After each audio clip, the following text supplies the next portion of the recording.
In today's video, I'm going to teach you how to remove a product internal reference in Odoo. We'll walk through the process from opening the product list all the way to confirming that the internal reference has been removed successfully. This is a simple task, but it's important to do it carefully so your product information stays accurate. To begin, open Odoo and navigate with to either the Sales app, the Inventory app, or the Website app. Any of these will give you access to your product records, so you can use whichever one is most convenient for your workflow. Once you're inside, click on the Products tab. Then click on Products again to open the full list of available items. Give the page a moment to load if needed, especially if your product catalog is large. From the product list, select the product you want to update. At this stage, you'll be able to notice that the product already has an existing internal reference.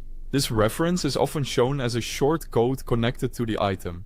Go ahead and click on the product to open its detailed form view. Inside the product record, locate the reference field. In Odoo, this field is sometimes used as the product's internal reference or SKU. It usually contains a short, unique code made up of capital letters and numbers. The purpose of this code is to help teams search for products quickly, without having to type the full product name every time. Now click directly on the reference line so you can edit it. Once the field is active, remove the existing reference completely. Make sure the field is left blank if your goal is to fully clear the internal reference, rather than replace it with another value. After removing the reference, you can click away from the field or close the editing area. Just remember that the change is not fully applied until you save it manually. Next, click Save Manually. This step is very important because without saving, Odoo may not keep the update you just made. After the record has been saved, click on Products to return to the product list and check the result. Back in the list view, look for the same product and confirm that the internal reference is no longer showing.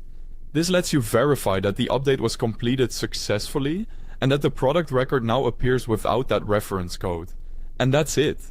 You've now learned how to remove a product internal reference in Odoo. This is a useful cleanup step when product codes are outdated, duplicated, or no longer needed. Thanks for watching, and I'll see you in the next video.